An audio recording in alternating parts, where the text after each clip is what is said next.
Então, primeiro, tudo vem dele.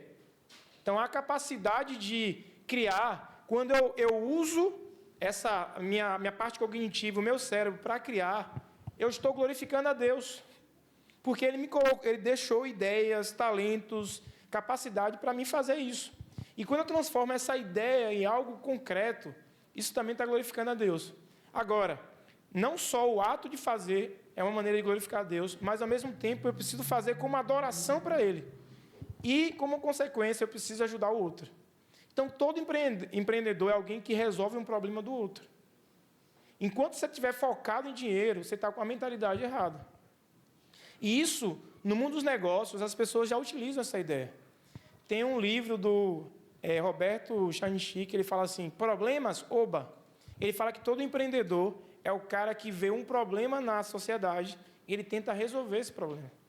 Só que muitas vezes o cara usa esse slogan, essa ideia, para só ganhar dinheiro.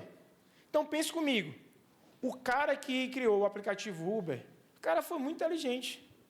Existiu um problema, ele resolveu um problema social. Ele está ganhando dinheiro porque ele está resolvendo problemas das pessoas.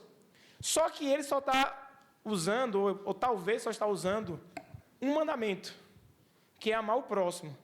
Mas a gente precisa fazer algo maior, que é amar a Deus e todas as coisas. Só o cristão consegue usar esse mandamento de maneira correta. Estou fazendo primeiro porque Deus é glorificado nisso que eu estou fazendo. E segundo, Ele é glorificado também quando eu ajudo o outro.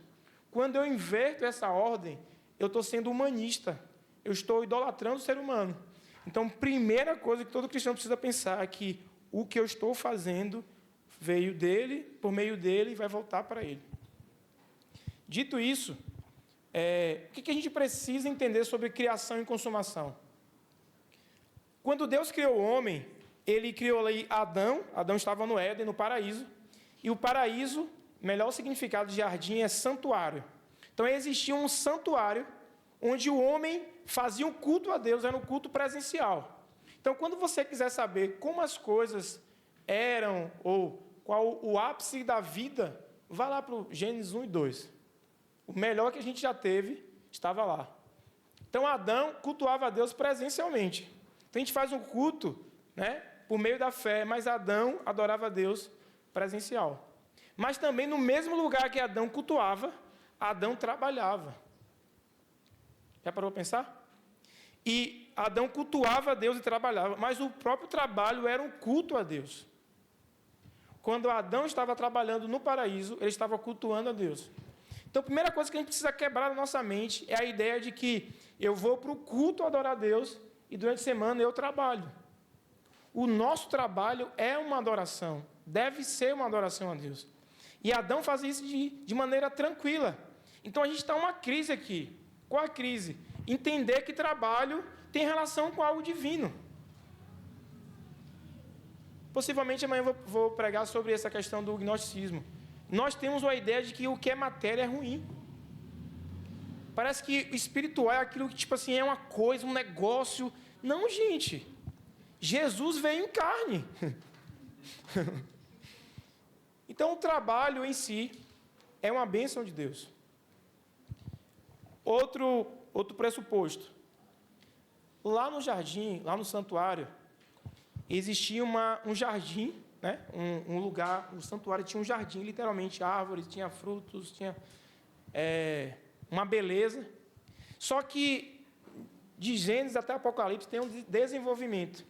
E o que a gente vai ver lá no final, em Apocalipse capítulo 21, 22, é que esse jardim vai transformar numa cidade-jardim. 22 diz que tem uma praça, tem uma rua e tem a árvore da vida lá. Isso tem a ver com desenvolvimento e progresso. O nosso Deus não é cíclico. Se no Éden era muito bom, lá na Nova Jerusalém é melhor ainda. Então, desenvolvimento tem a ver com quem Deus é. Deus ama desenvolvimento. O próprio plano dele, nós estamos saindo da zona rural e estamos indo para a zona urbana. Não no sentido de que o rural é ruim, é que tem as duas coisas, tem a beleza da natureza, mas também tem praça, tem rua. Então, isso vai desmistificar aquela ideia de que é só um paraíso, é só aquele lugar bonito, mas que parece que se colocar alguma coisa, sei lá, asfalto, alguma pedras preciosas, vai perder a beleza. Não, tem as duas coisas.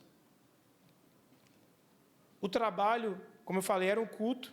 Então, nós temos dois pensamentos na história que nos influenciaram. Primeiro, pensamento grego, como eu falei na aula passada, que a gente tem essa ideia de que a ideia que as pessoas têm do céu é como se o céu fosse um outro mundo. O céu faz parte da criação de Deus.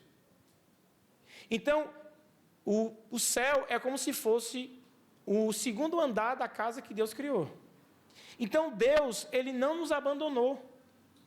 Se você entende que o céu é um mundo e a terra é outro mundo, qual a ideia que você está dando? Que Deus criou o mundo, deixou o homem aí e foi morar em outro lugar. Não.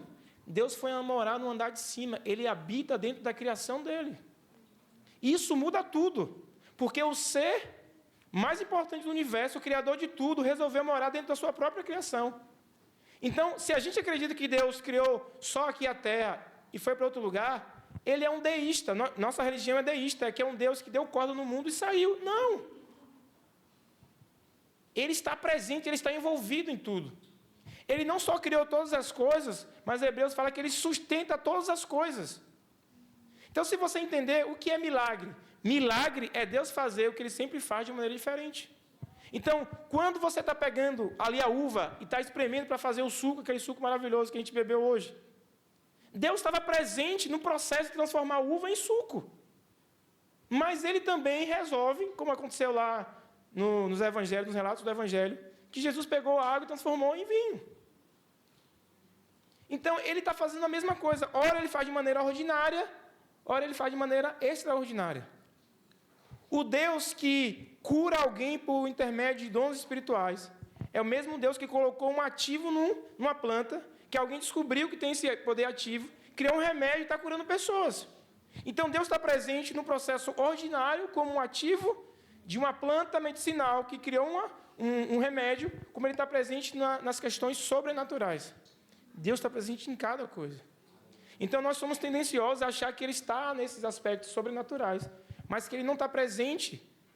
E aí a gente começa a acreditar que Deus está presente no culto, uma coisa extraordinária, transcendental, e parece que no meu dia a dia Ele não está presente. Ele está presente, Ele mora dentro de você. Não só o pensamento grego, tem um pensamento monástico na história da igreja. Homens começaram a ir para o monastério, se afastar, porque eles tinham uma ideia de que os homens que ficavam no monastério, eles tinham uma vida superior, e os outros que trabalhavam trabalhos braçais eram homens inferiores. De alguma forma, isso também está impregnado na nossa mente, a mente ocidental. E aí, o que a gente pensa? No topo das profissões, tem uns trabalhos que são os espirituais, ministeriais. O cara que prega, é uma profissão mais divina. Aí tem, dentro das profissões, sei lá, a área de saúde, o cara está cuidando de gente. Não, aí é divino. Mas, construção civil, não. Aí é meio que... Aí está entre Deus e o diabo ali, porque... Entende? Parece que tem as profissões que são divinas e as outras são menos divinas. E aí tem um irmão que foi chamado, tem graça para trabalhar na construção civil, mas, cara, eu preciso trabalhar alguma coisa na igreja, porque eu só estou trabalhando para o mundo. Então, o monastério também, num período específico da história da igreja, as pessoas estavam vivendo esse dilema. E o meu objetivo aqui é mostrar para você que nós fomos criados também para trabalhar e glorificar a Deus. Então, imagina, na eternidade passada, ou seja, antes do princípio, antes de Deus criar tudo, antes de Gênesis 1:1, Deus estava lá, na eternidade passada, vivendo em comunidade, Ele, o Filho, o Espírito, vivendo muito bem, e Ele teve uma ideia: vou criar. Então, o primeiro empreendedor, o primeiro criador, foi Deus. E Ele criou algo do nada. Aquela ideia de ex nihilo, do nada Deus criou. Ele não precisou de nenhuma matéria para criar. Ele simplesmente do nada começou a criar. Então, Deus é o maior criador do universo. Todos nós somos subcriadores. Criamos a partir de alguma coisa. Mas quem criou de fato foi Ele. Então, você olha para o mundo, você olha para a natureza. Gente, não sei se vocês têm essa experiência. Eu vou para um sítio, vou para um bosque. Parece que eu nasci para viver naquele lugar, velho. Parece que eu tenho saudade do Éden, assim. Nossa, me conecto com a natureza. Parece que eu estou mais perto de Deus. Que maravilha. Porque você está apreciando a obra de arte que Deus criou. Então, lá no nosso acampamento, eu fico bem... tem muita área verde, então tem janelas de vidro.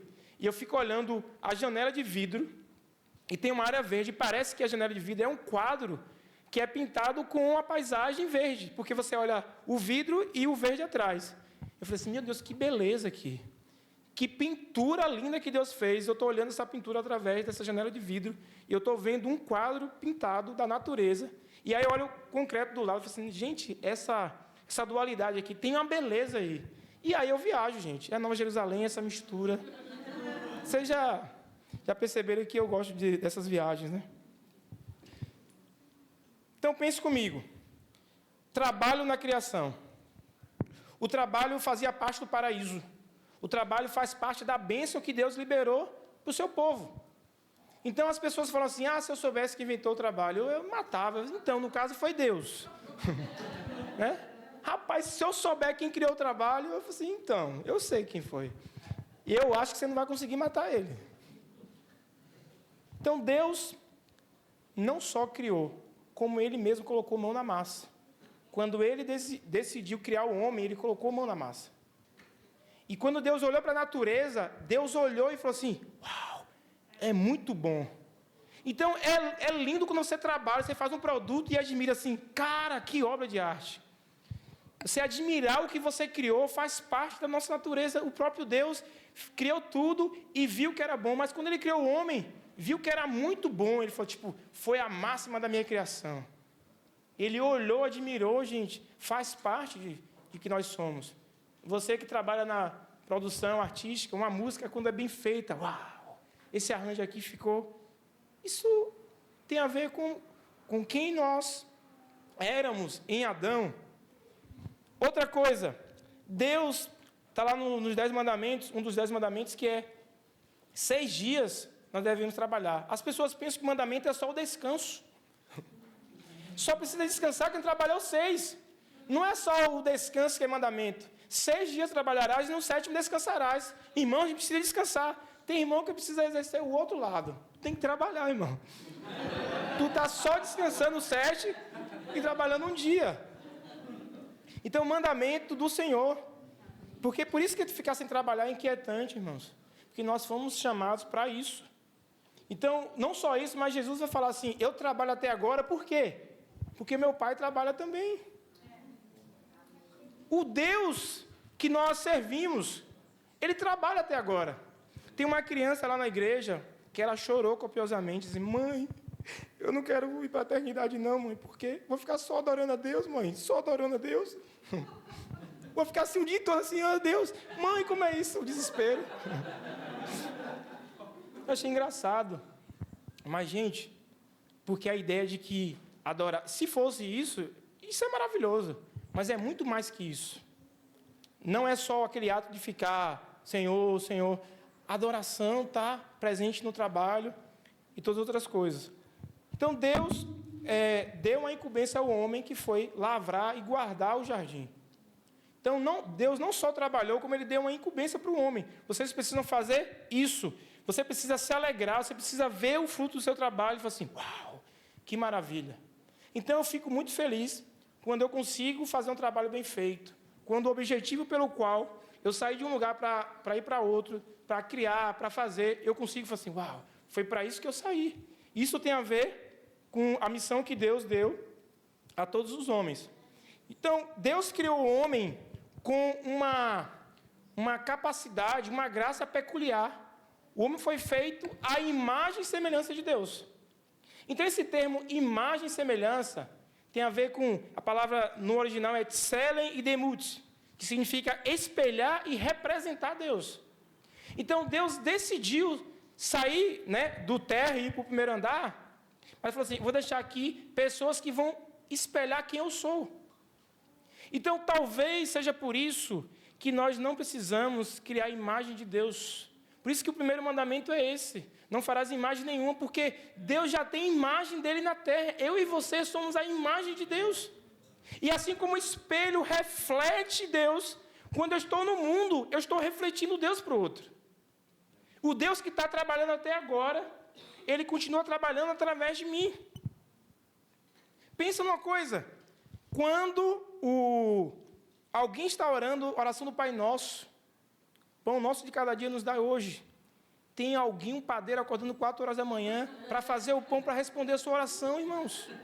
Lutero chama de as máscaras de Deus. Deus está revestido, está mascarado na face de muitas pessoas. Enquanto alguém está orando, Deus está respondendo as orações. A oração do Pai Nosso que Jesus está ensinando aos discípulos. Tem algo muito simples, que é o padeiro vai acordar de manhã cedo. Enquanto eu estou naquela, Senhor, me ajuda.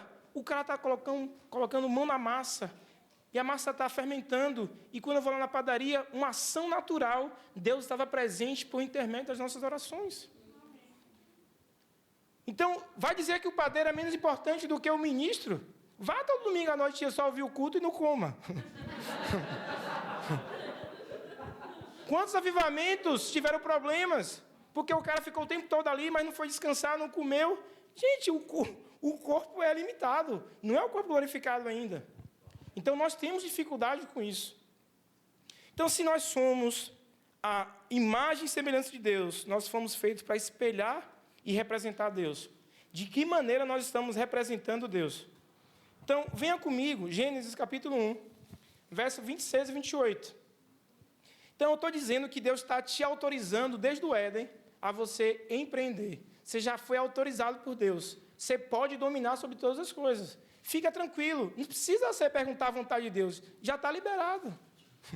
Pode começar quando você quiser agora, você pode começar agora. Quantos estão entendendo? Vocês estão entendendo aí? Tudo certo? E disse Deus: façamos o homem à nossa imagem, né? Selem, conforme a nossa semelhança, que tem a ver com demutos, que tem a ver com representar, e domine, ou seja, e lidere sobre os peixes do mar, e sobre as aves do céu, e sobre o gado, e sobre toda a terra, e sobre todo réptil que se move sobre a terra. E criou Deus o homem à sua imagem, a imagem de Deus o criou. Homem e mulher os criou. E Deus os abençoou, e Deus lhes disse: frutificai e multiplicai-vos, e enchei a terra, e sujeitai-a, e dominai sobre os peixes do mar, e sobre as aves do céu, e sobre todo animal que se move sobre a terra. Deus deu uma ordem. Nós fomos feitos com excelência em relação à criação. Nós temos um domínio sobre a criação. Então, a minha ideia agora é desenvolver como a criação, queda, redenção, e possivelmente na última aula eu vou falar sobre a consumação, como o cristão tem melhor chance de representar Deus e, portanto, nós conseguimos melhor a empreender no lugar de Deus. Então, como eu falei, espelhar tem a ver com isso, com liderar, com ser esse representante de Deus, como mostrar que Deus está aqui na terra, na face de vários cristãos como nós. E também, representante, imagina que você trabalha como representante de uma empresa. Então, quando você leva um produto, né, para o seu cliente, e o produto foi, sei lá, um produto vencido, a pessoa vai reclamar com você, porque você é o representante da empresa. Você é o embaixador, você legalmente está ali com a função de ser a empresa. Então, quando nós somos representantes de Deus, nós temos essa responsabilidade de mostrar para o mundo quem Deus é. Então, Deus resolveu espelhar Ele no homem em 3 aspectos. Primeiro aspecto, precisamos espelhar Deus no relacionamento com Ele mesmo. A gente chama de mandato espiritual. O que é mandato espiritual? Quando o homem que foi feito para relacionar com Deus consegue fazer isso da melhor maneira possível. O segundo mandato é o mandato social. Deus deu uma incumbência ao homem que é desenvolver relacionamento. Então, pense comigo, antes do pecado, o que é que Deus falou? Não é bom que o homem esteja só. Não estar só não é a consequência do pecado. Deus não criou o homem para estar só. Então, a gente existe para relacionar uns com os outros. E Deus resolveu isso em Adão, trazendo Eva. Então, Eva foi a solução para o homem não estar só. E aí a ideia primeiro, relacionamento com Deus, amar a Deus acima de todas as coisas. O mandato espiritual. O mandato social é amar o próximo como a ti mesmo. E em relação à natureza, a gente precisa dominar a natureza. A gente precisa pegar a árvore e transformar essa árvore em um móvel. Deus deu autoridade. Então, para o cristão, é fácil ele entender que tem um relacionamento com Deus. A gente está aprendendo sobre vida de igreja nas casas, precisa desenvolver amizade. Mas a coisa, sabe, o móvel, não, isso aí não tem negócio, não. É uma ordem, irmãos. É uma ordem. É estranho você se casar e não querer ter filhos. Deus falou que tinha que multiplicar. É estranho você estar no mundo e não dominar sobre essas coisas, não empreender sobre as coisas. É estranho você ser dominado por essas coisas. É estranho o dinheiro te dominar. É estranho o trabalho te escravizar. Você foi feito para dominar sobre ele. Então, esse é o chamado de Deus para nós. Mas o que acontece com o homem? O homem peca. Adão pecou, Adão e Eva pecaram. E o homem perdeu o relacionamento com Deus, mandato espiritual. O homem não sabe mais como relacionar com o outro, e o homem não sabe como liderar, sabe, dominar sobre a natureza. 3 problemas aí. E a primeira coisa que o homem faz quando o homem pecou, ele viu que estava nu e vai construir uma roupa, ele já costura uma roupa errada. Ele fez de folha, Deus falou assim, está errado, está muito pervertida essa roupa aí. E aí Deus vai lá e faz o primeiro trabalho de Deus depois da queda. Deus é o estilista. É estranho para você? Ele coseu da pele do animal uma roupa para Adão e Eva. O homem já não sabe mais como se vestir. O homem não sabe, ele faz da maneira errada, fez de uma maneira devassa. Deus, não, tem que ser assim. Então Deus já entra na história, depois da queda, sendo um estilista para o homem se perdeu. Todo homem caído está perdido, irmãos. Não sabe manter relacionamento com Deus, não sabe manter relacionamento com o outro. E não sabe dominar sobre a natureza. E esse é o caos do homem caído. E aí o que é que Deus faz? Ele amaldiçoa o trabalho. Do suor do teu rosto você vai comer. Deixa eu te perguntar uma coisa. É ruim ter filhos? Mas Deus amaldiçoou a maneira que ia ter filhos. Com dor conceberás, dará luz a filho. A gente não amaldiçoa o filho, mas trabalho a gente amaldiçoa. Parece que se Deus amaldiçoou no mesmo versículo, que com dor a mulher conceberá e dará luz a filho. Quem não quer o filho porque vai ter dor? Ninguém quer. Né? Ninguém quer, né? Você quer filho mesmo com dor. O trabalho é a mesma coisa. Vai ter suor, mas o trabalho é algo maravilhoso. Deus só amaldiçoa aquilo que é bom, gente. Imagina se o trabalho fosse ruim, Deus amaldiçoa mais o quê? Já parou para pensar nisso? Pense em uma coisa comigo. Deus fala que se ele não vigiar a cidade, em vão vigia o sentinela. Se ele não guardar a cidade, por trás de um policial militar, tem a ação de Deus protegendo a cidade. Aqui não está vivendo caos, porque tem polícia militar aqui atuando, e Deus está agindo, guardando a cidade através desses militares. Então, eu quero quebrar essa ideia errada que as pessoas construíram a respeito do trabalho. E eu quero ajudar, eu e você, a chegar nessa conclusão. Então, você tem o trabalho que foi amaldiçoado, mas você tem agora o homem caído, é a imagem de Deus? Continua sendo a imagem de Deus, mas é uma imagem pervertida de Deus. Ele não consegue espelhar Deus bem. O homem caído não consegue representar Deus bem. Primeiro, ele perdeu o contato com Deus, com o próprio Deus. Ele não sabe lidar com o outro. O que é que o homem caído faz? Ele ignora Deus, ele pega o outro, que é a semelhança dele, e passa por cima para construir as suas coisas, e ele pega a coisa e abraça. pega uma árvore e diz que a árvore é Deus. Que loucura! O homem caído faz isso. Então, Romanos 1 vai falar que o homem olhou para a criação e, ao invés de adorar o Criador, adora a própria criação. Então, todo homem caído, ele tem dificuldade de relacionar com esses 3 aspectos que eu falei com você. Então, o homem caído não consegue empreender bem, por quê? Ele vai liderar uma equipe, ele não sabe ter um mandato social, ele vai esmagar os seus liderados, porque para ele é importante que ele tenha resultado. E aí, a pergunta que eu quero que vocês pensem é: quem melhor vai empreender, quem melhor vai representar Deus? Ele pega o objeto, ele pega uma árvore e corta e faz um mundo de móveis e não pensa em plantar. O cristão tem que pensar diferente. A nossa relação com as coisas também é mudada. Então, mesmo sendo uma imagem pervertida de Deus, ainda representa Deus.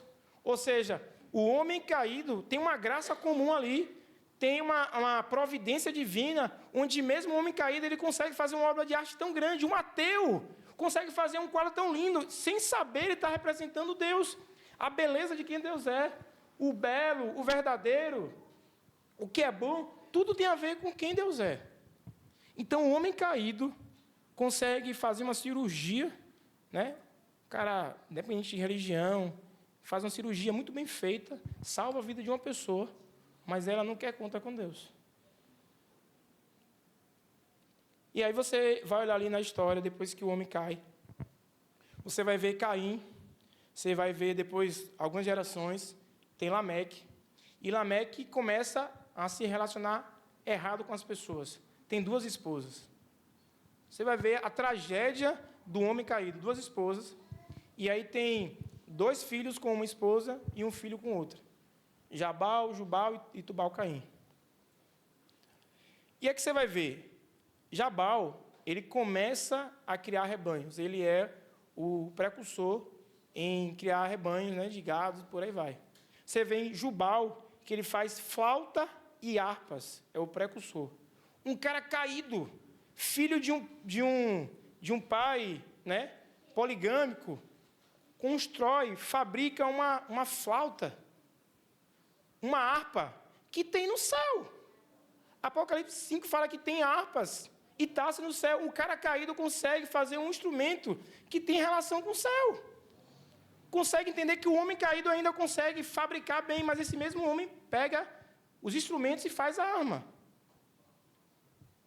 Mas eu quero dizer que a beleza, a criatividade ainda tem a ver com quem Deus é. E aí você vê que o desenvolvimento desses homens chega até Caim. Chega até Noé. E Noé, que é um protótipo do tempo do fim. Noé foi um profeta na sua geração. Falou que Deus ia liberar um dilúvio. E esse mesmo Noé construiu uma arca. O desenvolvimento tecnológico foi importante para salvar a família de Noé. Noé proclamou que haveria um dilúvio, passou anos pregando, mas, ao mesmo tempo, ele foi alguém que construiu uma arca. A arca foi importante para salvar a família de Noé. O desenvolvimento de uma família, a família de Caim, os filhos caídos, pervertidos, uma imagem distorcida de Deus, mas, mesmo assim, a tecnologia chegou até Noé. Então, não ache que a tecnologia que está sendo colocada aí não vai cooperar, porque Deus vai fazer no tempo do fim. Deus continua agindo na sua soberania, cuidando todas as coisas para o tempo do fim. Quantos estão entendendo? Então, nós temos aí o homem, antes da queda, o homem espelhava Deus bem, o homem representava Deus bem, mandato espiritual, social e cultural. Beleza. Vem o homem caído, não consegue mais se relacionar com Deus, não consegue relacionar com o próximo, nem com a natureza. E aí vem Cristo. Cristo, pensa numa coisa. Para você conseguir se relacionar bem com o outro e com a natureza, você precisa ser o espelho fiel de Deus. Em Colossenses 1,15 fala que o Filho, Jesus, é a imagem do Deus invisível. Ele é a expressão exata do seu ser. Quem é a pessoa na Terra? Quem é o segundo Adão? Quem é o último Adão que consegue ser o espelho fiel de Deus? Jesus. Então, Jesus conseguiu se conectar com o Pai perfeitamente. Jesus conseguiu conectar com o próximo perfeitamente. Ele conseguiu conectar com a natureza. Ele dominou sobre a natureza. Vinha a tempestade e ele mandava acalmar. Então, é alguém que foi a cópia fiel do que Adão não conseguiu cumprir. Então, é fácil você ver Jesus como aquele que salvou a humanidade, como aspecto, entre aspas, espiritual, mas você não consegue ver Jesus como esse Adão que consegue cumprir aquilo que Adão não conseguiu cumprir na totalidade, inclusive o mandato cultural. Então, quando a gente vai observar a vida de Jesus, ele foi inteiramente voltado a Deus, João 4:34. Então, ele ia para o monte para orar, para ter comunhão com o Pai. Então, ele conseguiu esse relacionamento. Ele era inteiramente voltado para o próximo. Então, muitas vezes, saía com os discípulos, tinha compaixão das pessoas. E ele também dominou sobre a natureza. Acalmou a tempestade, andou sobre as águas, multiplicou pães, estudou, trabalhou. Jesus conseguiu fazer isso muito bem. Jesus aprendeu pelo método clássico. Ele crescia em conhecimento, entendimento e sabedoria. Isso tem a ver com o método clássico da época. E esse Jesus, ele é a imagem renovada e redentiva do Adão. Após a conversão, irmãos, não vivo mais eu, mas Cristo vive em mim. Se Cristo vive em mim, eu consigo me relacionar bem com Deus. Eu consigo me relacionar bem com o próximo. Eu consigo me relacionar bem com as coisas. Quem é melhor para empreender? Eu e você. Porque quanto mais eu sou a imagem perfeita de Deus em Cristo, eu consigo me relacionar bem com essas coisas. Então, a Bíblia fala aqui de sorte que nós morremos com Cristo, ressuscitamos também com Ele. Então, se isso que eu estou te falando é uma realidade, quando o homem se converte, foi justificado, ele passa pelo processo de santificação, ele recebe uma graça maior para poder empreender. Por quê? Porque ele vai liderar as pessoas da melhor maneira possível. Ele vai liderar como Jesus liderava. Irmão, se você tem uma empresa e lidera como Jesus, vai ter fila de pessoas querendo trabalhar nessa empresa. Propaganda aqui para todo mundo feliz. Você vai se dar muito bem na vida, mas nós precisamos trazer essa realidade do reino para a nossa vida hoje.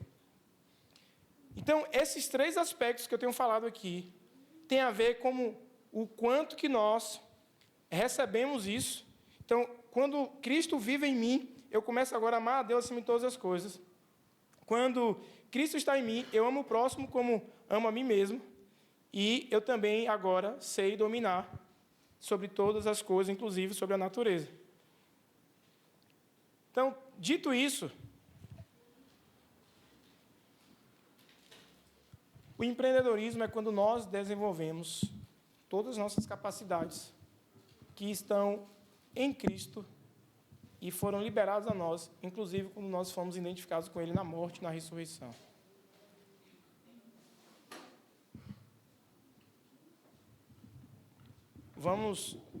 Vamos ler aqui a primeira carta de Paulo à igreja em Corinto, capítulo 7. Nessa carta, Paulo está mostrando o tempo todo que se você é casado, você está cuidando das coisas do marido, se você é solteiro, cuida das coisas do Senhor. Você que está solteiro, quer permanecer solteiro? Melhor, fique solteiro. Digo isso eu, não Senhor. Então, Paulo sempre está usando, tipo assim, o que é melhor para o Evangelho? O que está casado, permaneça casado. Se seu marido não é cristão e quer continuar com você, continue com ele. Então, Paulo está trazendo várias orientações. Depois, Paulo vai falar sobre a circuncisão. Você foi chamado circunciso? Incircunciso? Gente, a circuncisão nada é. Então, você não precisa mudar o seu status. Aí, quando ele fala sobre trabalho, ele fala assim, permaneçam naquilo que vocês foram chamados.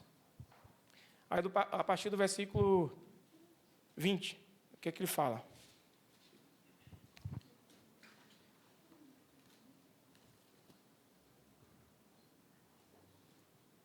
Primeira Coríntios 7, 20. Sim, cada um deve permanecer como estava quando Deus o chamou. Você foi chamado sendo escravo? Não deixe que isso o preocupe, mas se tiver a oportunidade de ficar livre, aproveite-a. Então, Paulo diz assim, você foi chamado escravo? Gente, não fica nessa tensão. A gente volta para os versículos que eu li na primeira aula. Honra o patrão como o Senhor. Mas se você tiver a oportunidade de se libertar, seja liberto. Paulo agora não coloca uma condição, você tem que permanecer. Paulo não queria trazer uma revolução social, mas se você tiver a oportunidade de sair dessa escravidão, saia, seja livre. E aí ele continua falando. E se você era escravo quando o Senhor o chamou, agora é livre no Senhor. E se você era livre quando o Senhor o chamou, agora é escravo de Cristo. Então ele está falando que existe a escravidão social, existe a escravidão espiritual. Independente se você é escravo socialmente ou livre socialmente, todos nós somos servos de Cristo. Então você acha que está livre por uma coisa, mas agora você está escravo, você é o escravo de orelha furada. Você agora diz, Senhor, o que o Senhor chamou para fazer, eu estou aqui para fazer. Você é o escravo que resolveu ficar na casa do seu Senhor para cuidar das coisas do seu Senhor por livre e espontânea vontade. E ele continua. Vocês foram comprados por alto preço, portanto, não se deixem escravizar pelo mundo. Irmãos, essa é a fala para vocês. Irmãos, se você é patrão, se você é empregado, não vos deixe escravizar pelo mundo. Tem empreendedores que estão escravos. A minha ideia aqui não é transformar você em empreendedor. Minha ideia aqui, você precisa ser livre em Cristo, irmãos. O trabalho não pode oprimir sobre você o direito de cultuar Deus, de ir no culto no dia domingo. Se você tem uma empresa e a empresa impede isso, você é escravo. Você é escravo do mundo. E Cristo te libertou para você viver essa liberdade nele. Você é livre no Senhor. Quer seja escravo, quer seja senhor, quer seja funcionário ou empregador, você precisa desfrutar da liberdade que há em Cristo. Mas se você é funcionário e puder se libertar, liberte-se. Empreenda. Mas não é o status social que vai mudar. A questão é status espiritual. Você precisa entender. Então, nós precisamos tomar decisões radicais para que a gente tenha a liberdade de viver aquilo que Cristo veio padecer na cruz para nos dar. Quantas pessoas estão escravizadas do seu trabalho? Não conseguem mais cultuar. Seja funcionário, seja empregador. Nós não fomos chamados para isso, irmãos. Nós fomos chamados para dominar sobre essas coisas. Não para ser dominados por elas. Então, a geração que anseia pela volta de Jesus é a geração que vive, sabe? Mas o tempo todo está pensando nele. Então, não faz sentido. O meu trabalho não é uma adoração para o Senhor e ainda me proíbe, sabe? Ele é coercitivo no sentido de não permitir que eu consiga estar com os meus irmãos, ter comunhão. Para que me serve esse trabalho? Isso é uma escravidão. Então, nesse sentido, se Paulo está falando, né? O uso dessa liberdade, ele vai falar isso também para a carta ali a Filemon. Ele fala, Onésimo foi um escravo fugitivo. E Paulo encontra com ele, possivelmente na prisão, prega o evangelho para ele. E ele fala assim, Filemon, receba ele agora como irmão. E lá, se a gente vai ler Colossenses, né? Se a gente for ler, a gente vai perceber que, de fato, Onésimo foi livre e Paulo está nos ensinando que nós precisamos desfrutar dessa liberdade. Então, não sei como você vai desfrutar dessa liberdade. Então, quando eu pego alguém que está trabalhando no comércio e peço para essa pessoa trabalhar em casa, porque eu sei que ela foi bivocacionada. Ela é mestre na palavra, ela precisa se dedicar. Irmãos, quem prega a palavra hoje, estava conversando com o Gerson, os maiores pregadores levam 40 horas para preparar um sermão. 40 horas por semana para preparar um sermão. Vocês acham que a gente consegue 40 horas? Não consegue. Então, quanto mais você tiver um trabalho que lhe dê liberdade para isso, então você precisa saber se você foi chamado só para o ministério, se você é bivocacionado, ou se você é chamado só para trabalhar mesmo, né, no sentido geral, e está tudo certo. Mas cada um foi chamado por Deus por uma coisa. Então, quando a gente olha... a gente olha aqui, vou citar um exemplo para você. Passa o quadro, por favor, próximo. Então, pensa o seguinte, eu quero te mostrar como o trabalho natural, ele tem a ver com algo sobrenatural.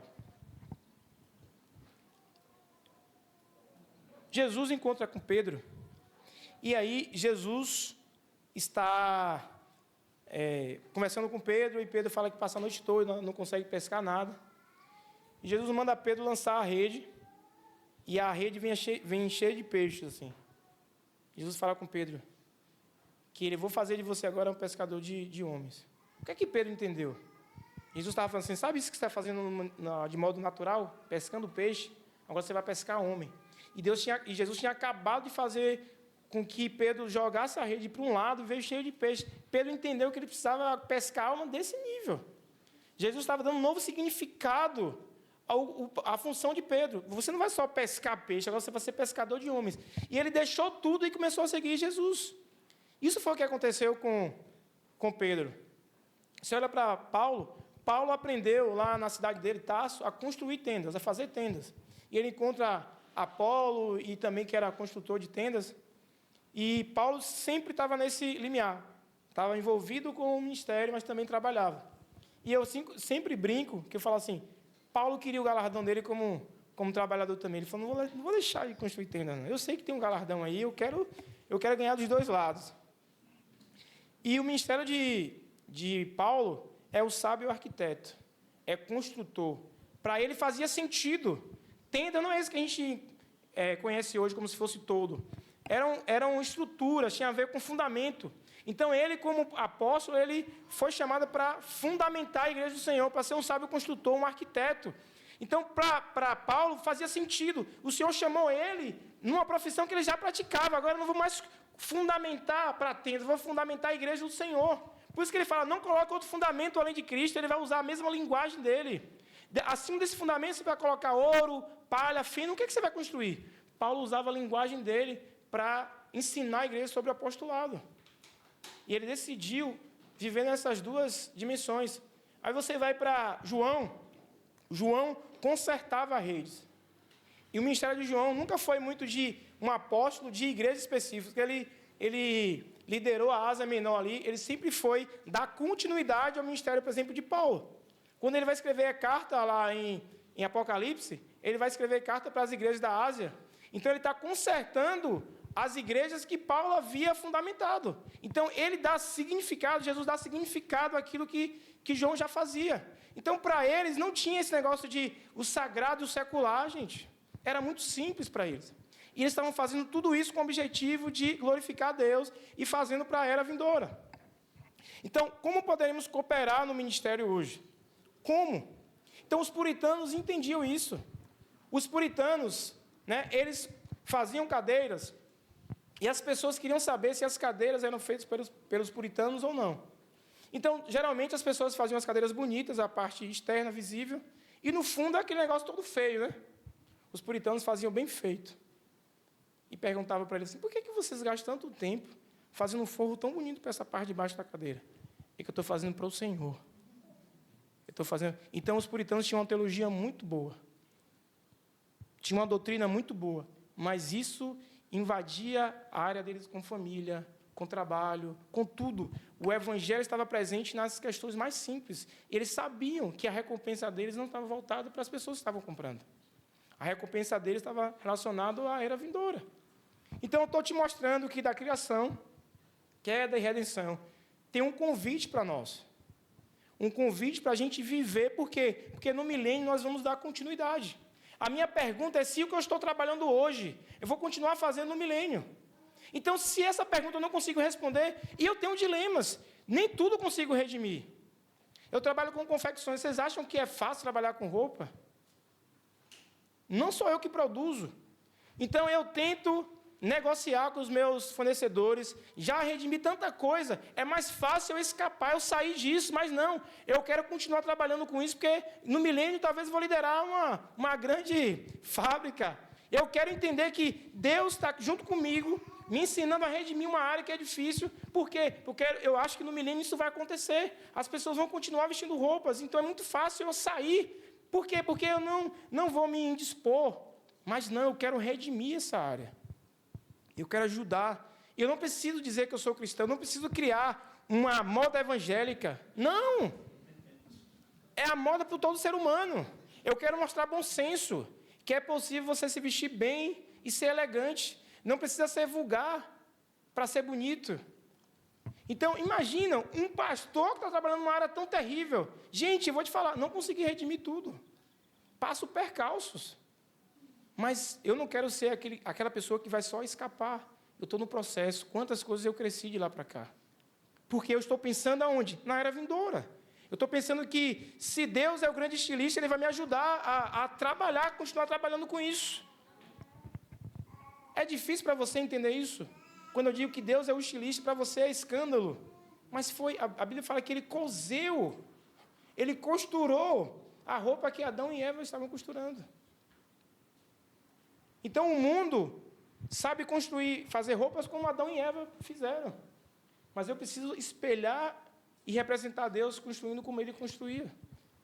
E eu já criei um nome de uma marca.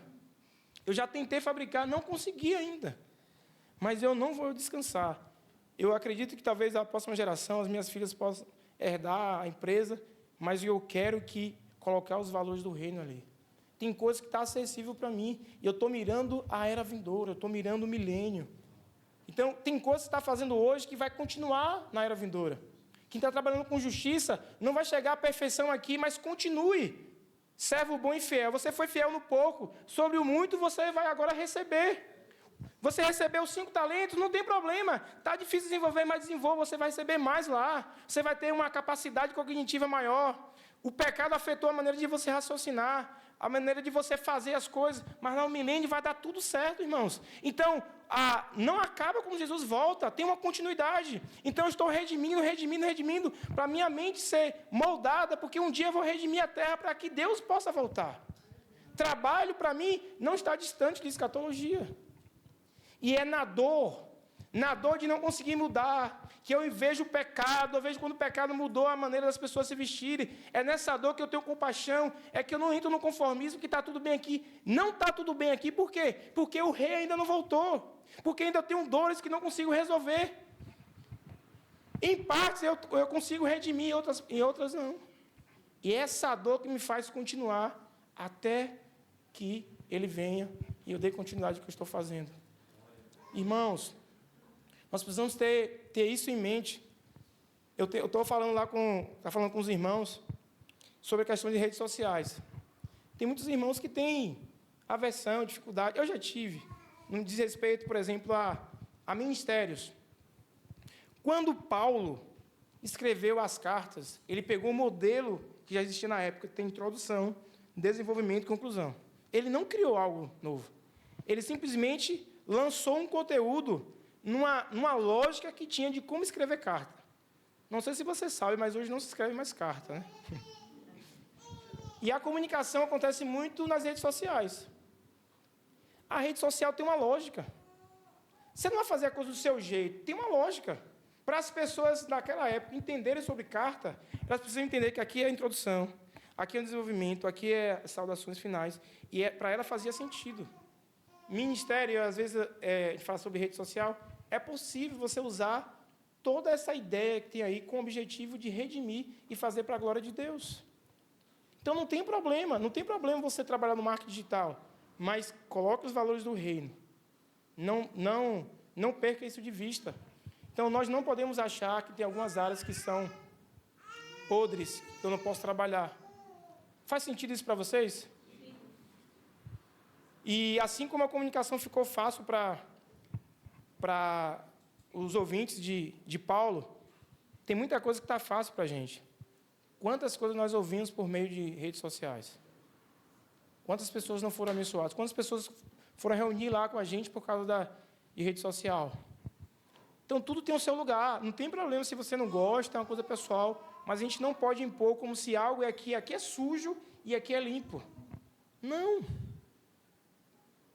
Quer mais? Tim Keller. Tim Keller, o saudoso Tim Keller, tinha na igreja dele um centro chamado de fé e trabalho.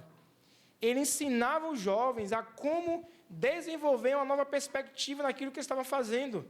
Então, Tim Keller, para mim, foi o cara do século, porque ele conseguia fazer leitura do mundo, da sociedade, do lugar onde a igreja estava inserida.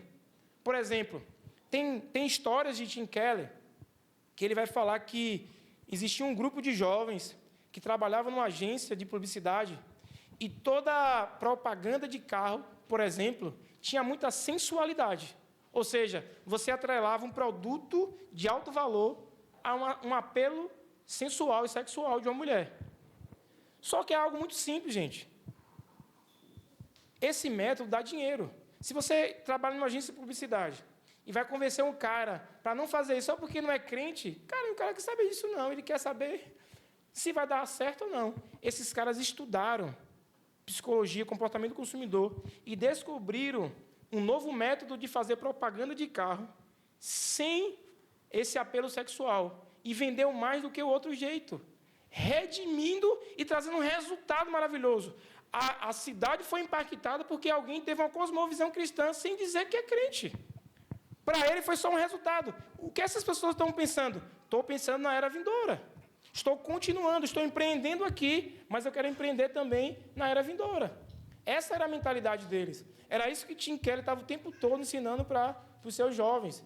Então, existia um movimento, né, em Nova York, na igreja dele, para ter esse relacionamento com a cultura. Então, nós fomos chamados para isso.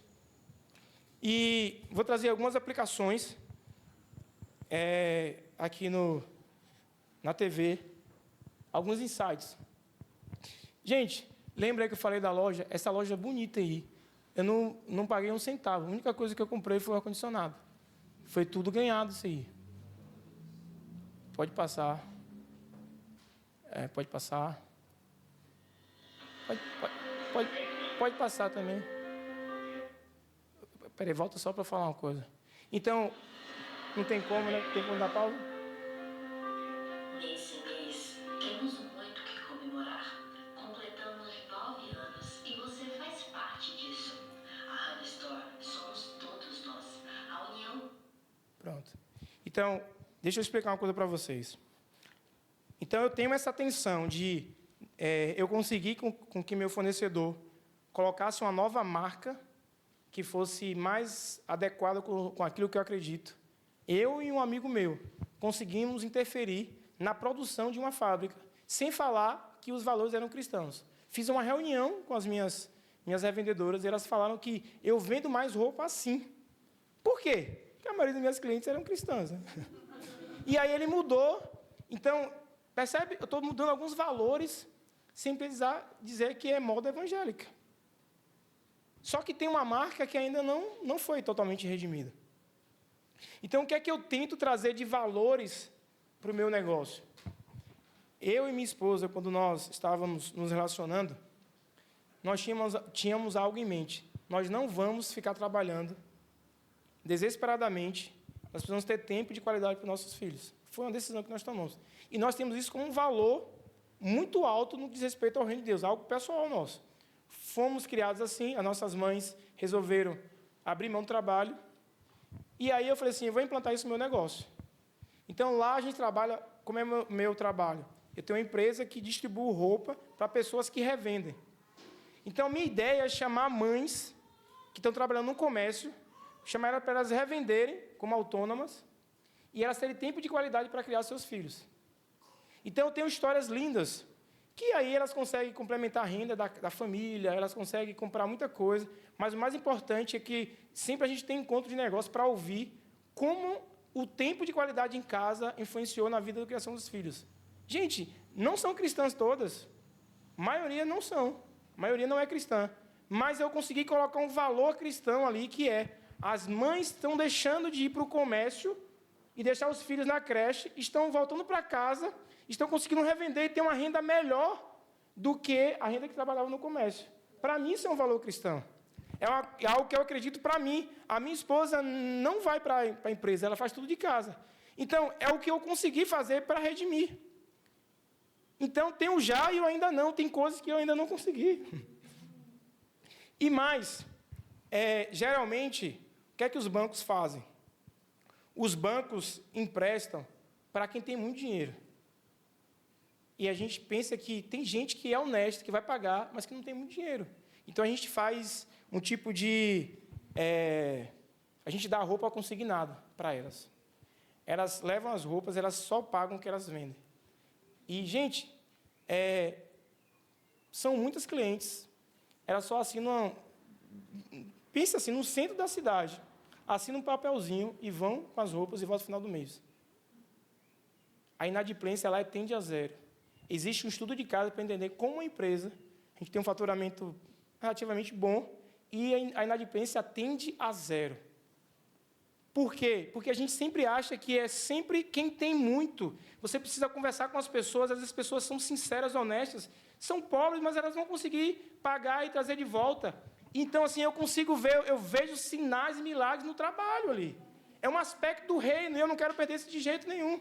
E o meu sonho, já falei com minhas funcionárias, é fazer tipo uma creche no fundo da loja, para que elas tenham acesso aos filhos. Eu falei isso na última reunião, literalmente. Minha ideia é crescer para isso aconteça. E quero que a minha cidade seja afetada por isso.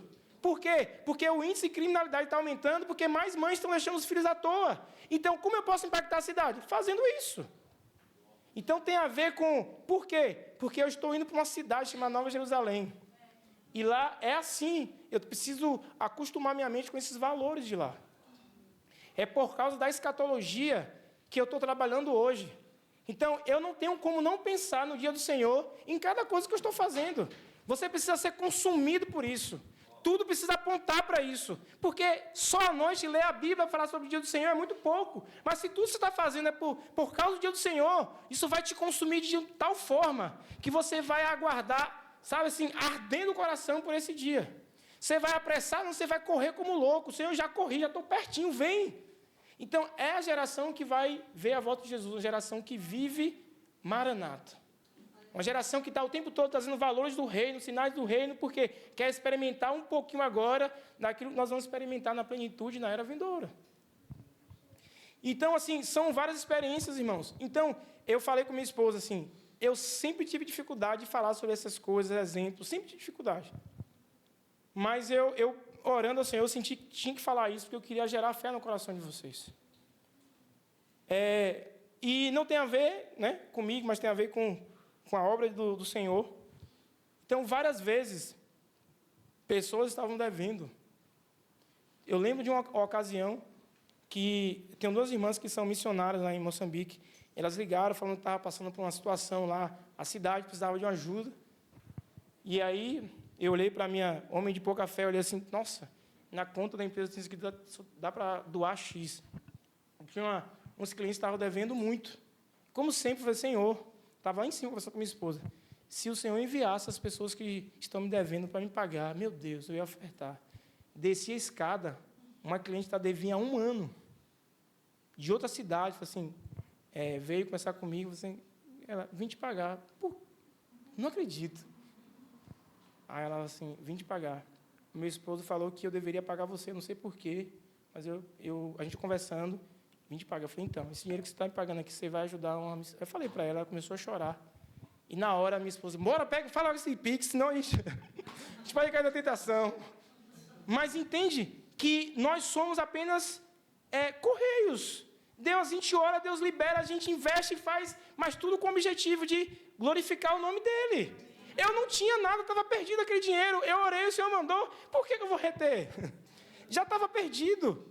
E, gente, muito comum isso acontecer. Muito comum. Eu tenho visto versículos saindo da palavra e trazendo para a minha realidade de vida. Perdoar uns para que Deus também perdoe. Tinha uma cliente que me devia muito. E essa eu achava assim, é muito desaforo não pagar. Gente, essa mulher fez isso, aquilo, outro. O Senhor falou assim, perdoe ela. Pegue o cheque dela e entregue para ela. Aí eu falei, diabo falando, nem é coisa dele. Mas, enfim, eu levei, liguei para ela, ela foi lá buscar. Isso foi de manhã à tarde, uma cliente que eu já dava como perdido. Veio pagar uma dívida maior. Eu senti na hora assim, perdoa uma coisa. Não tem a ver, meu filho, com olhar só o aspecto natural. Você precisa acreditar que tem algo sobrenatural. Então, para mim, essa mentalidade do reino, de prender para o reino, me tira todas as ideias, assim, eu tenho os dados, as estatísticas, eu fiz administração, fiz pós, não sei das quantas, não fico nenhuma. Quem sabe fazer isso é Deus. Eu preciso estar embaixo da graça dele para receber isso. E fica muito mais leve você viver a vida cristã. Então, o meu convite para você é: experimente dos valores do reino. A ética cristã, a ética, sabe, a moral cristã, da santificação, mas também aproveite os sinais, os milagres do reino. Nós podemos ver morto ressuscitar, podemos ver também dívidas sendo pagas. É o mesmo Deus que faz. As maiores experiências que eu vivi foram no ambiente de trabalho. Quantas coisas eu vivi. Eu fiz um processo seletivo para uma operadora de caixa, aí eu olhei assim e falei assim: rapaz, essa pessoa não tem um perfil. Eu já fiz várias seleções, não faz Espírito Santo contrato. Eu falei: como assim, rapaz? Não bate. Contratei. Fiz o processo seletivo e falei assim: ó, você veio aqui na minha empresa umas 5 vezes. Não sei porquê. E tenha certeza, foi Deus que mandou te contratar, porque você não tem um perfil. Você fez os testes, assim, não sei explicação. Eu estou, minha alma agoniada, porque eu tenho que fazer isso. Contratei, ela chorou.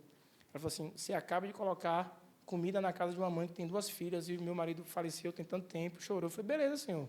Fiz justiça. E a loja? E a empresa? Trabalhar na empresa dos outros. Gente, o que acontece? Essa pessoa dá muitos problemas como operadora de caixa. O que eu imaginava, assim: Espírito Santo, aí, ó, eu sabia, você mandou fazer, e aí, como é que resolve isso? E tinha uma outra vendedora que estava com as vendas embaixo. E aí, nessa empresa que eu trabalhava, isso tem muitos anos, mais de 10 anos, quando você não atinge muita meta, você chama para uma reunião, saber por quê. Ela estava com medo. Ela falou assim: ó, tem como você me colocar no caixa? Porque eu sou melhor no caixa e vendas não estou dando bem. E pegar a operadora de caixa, que o Espírito Santo mandou, que ele já sabia que isso ia acontecer, botei na área de vendas. Essa menina se tornou a 2ª melhor vendedora da loja. Ele sabia o que eu não sabia. Eu só sabia que seria para a operadora de caixa. Ele sabia muito mais do que eu. Ele sabe do futuro. É o Deus que é onisciente. Então, quando eu estou entendendo isso, para mim é empreender para o reino. Não é só sobre técnicas. Eu aprendi tudo certinho lá na administração, mas Deus quebrou o paradigma. Vai fazer assim. E eu preciso confiar na voz dele. E mais que isso, quando eu trabalhava nessa empresa, saí de lá porque estava tendo vários problemas trabalhistas e eu era o gestor regional, então sempre caía a responsabilidade sobre mim. Basicamente, a empresa não pagava comissão dentro da folha de pagamento. Os funcionários não conseguiam ter casa, porque não conseguiam comprovar a renda. E o Senhor falou assim: gostou do salário aqui, né? Então, eu te coloquei só para isso. E aí foi quando o Ministério Público foi acionado e eu fui tentar resolver. Sei que eu saí de lá, porque você falou: o tempo acabou. Isso mudou e muitas pessoas foram comprar casa. Então, eu estava empolgado com dinheiro, gente. Eu estava amando dinheiro. Você falou: não, eu te coloquei aqui com esse objetivo. Nós precisamos entender que nós somos representantes de Deus. Lembra que eu falei no início? O nosso objetivo no trabalho não é usufrutos pessoal como prioridade. Nós somos representantes. E a pergunta é: o que Deus quer que eu faça aqui? Eu estava muito empolgado, recém-formado. Meu Deus, Senhor, não. Pouco tempo, é só 9 meses, só para resolver isso. E como foi bom eu obedecer à voz do Senhor. Então, essas experiências que eu tive no ambiente de trabalho me fez entender, e é a primeira vez que eu estou falando sobre escatologia e trabalho, dessa maneira que eu estou falando aqui, preparei essa semana, mas é um assunto que sempre ardia no meu coração. E por que isso está ardendo? Porque eu não quero mais que as pessoas falem de uma coisa tão teórica, tão distante, que não traga um impacto para a segunda, para a terça, para a quarta e para a quinta-feira. Eu quero que aqui cresça a comunidade de empreendedores com essa mentalidade, que Canoas seja impactada por causa dessa mentalidade, com os valores cristãos. E é esse caminho que nós estamos tentando percorrer. Pode passar, por favor? Então, a gente tem um casal lá que também estava passando por algumas dificuldades no discipulado, no pastoreio. Eu, fiz um desafio com eles. Eles precisavam honrar os compromissos. Irmãos preciosos, gente. Então, pensa comigo. Tem irmãos que entenderam o Evangelho, que podem abençoar a igreja, mas eles estão trabalhando para comer, só para pagar as contas. Para mim, passar a vida toda, 5, 10, 15 anos, que perda para o Evangelho, irmãos. A pessoa ficar presa a só conseguir trabalhar para comer, porque não consegue fazer outra coisa. Então, a gente desafiou eles a fazer algo diferente. E eles montaram essa empresa chamada Toda Mesa. E Toda Mesa tem a ver com os valores. Para ele, assim, Toda Mesa é o lugar onde Jesus gostava de ficar. Então, eles entregam tem pão de mel, o pessoal até já viu pão de mel, lanches e tudo. E é uma família, hoje é uma família homeschool. Eles conseguem, né, pagar os custos. Então, ele consegue colocar os valores cristãos naquilo que eles estão fazendo por causa de uma coisa bem simples. Empreenda, ganhe dinheiro. Isso aqui é algo, isso vai te ajudar a você viver a vida cristã. Então, eles fizeram um depoimentozinho aqui, mas pode passar, por favor. E a gente criou lá um grupo no WhatsApp há um tempão, chamado Fé e Trabalho. Então, a igreja já está trabalhando nessa direção lá, que é desenvolver essa mentalidade. E aí tem professor universitário, tem publicitário, tem design, tem pedreiro, tem dona de casa, tudo quanto é gente. Você precisa desenvolver isso, que você vai continuar fazendo no milênio. Para a gente é literal. Ou eu acredito nesse negócio que vai acontecer no milênio, ou eu não acredito. Se é verdade, eu preciso desenvolver hoje. E a ideia é fazer uma comunidade onde pessoas não estão presas a isso. Tem um evangelismo para fazer, eu tenho dinheiro, eu tenho tempo, eu tenho como sair da empresa. O que você tem para oferecer? Tem gente na rua lá precisando ouvir o evangelho. E o meu trabalho não dá para me viver só trabalhar e ir para casa, trabalhar em casa, porque eu estou escravo disso. Eu preciso viver uma liberdade. E se isso vai te ajudar, viva isso. Então, a gente está desenvolvendo essa mentalidade. E mais, as pessoas que empreendem na nossa igreja são as pessoas que mais têm visão também no que diz respeito ao reino. É incrível. As pessoas que empreendem, não só que empreendem, mas assim que já passou desafios na vida, quando qualquer coisa que a gente vai fazer, ela não pensa em igreja, ela pensa em reino. Ela dá sim. Dá para a gente fazer. Não dá para fazer tal coisa. Então, eu acho que Deus age de maneira natural e dá uma visão sobrenatural. Lembra, antes de Davi se tornar rei de Israel, ele estava cuidando primeiro de animais. E é ali que Deus percebeu, nossa, tem um talento aí. Então, antes de se tornar o grande pastor, ele estava pastoreando ovelhas. E o pai dele desprezou ele. Então, muitas vezes, Deus nos dá coisas para liderar, para depois Ele nos dar pessoas e projetos. Então, é nesse ambiente. Lembra lá de José do Egito, que passou por várias fases na vida, para depois cuidar, sabe de quem? Da família que ia abençoar todas as etnias da terra. José tinha uma missão, governar, que a fome não chegasse para os familiares dele. Por quê? Porque senão eu e você não seríamos salvos. Mas começou como? Começou lá no presídio, na casa lá de Potifar, tudo, sabe? Nas coisas simples, ele foi liderando, e agora estou te colocando sobre isso. Muitas vezes Deus faz a mesma coisa, irmãos. Deus nos chama para coisas pequenas, para depois a gente se envolver mais em questões relacionadas ao reino. Então, essa é a ideia geral, e a consumação. Eu vou falar na última aula, vou falar mais sobre a consumação.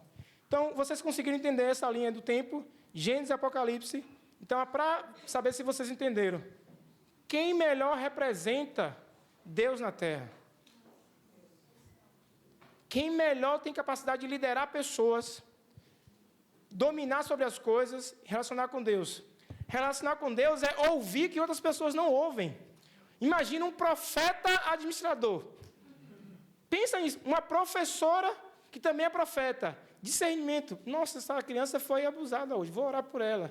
Gente, isso aí pode acontecer. Daniel foi essa pessoa, é isso que eu vou falar na última aula. Então, os sábios do fim serão pessoas que vão transitar nessas duas áreas.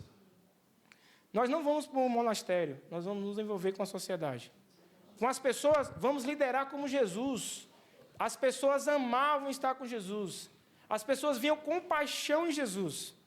Portanto, sejam livres para empreender, mas empreendam para o reino. Alguma pergunta? Ou já encerrou o tempo?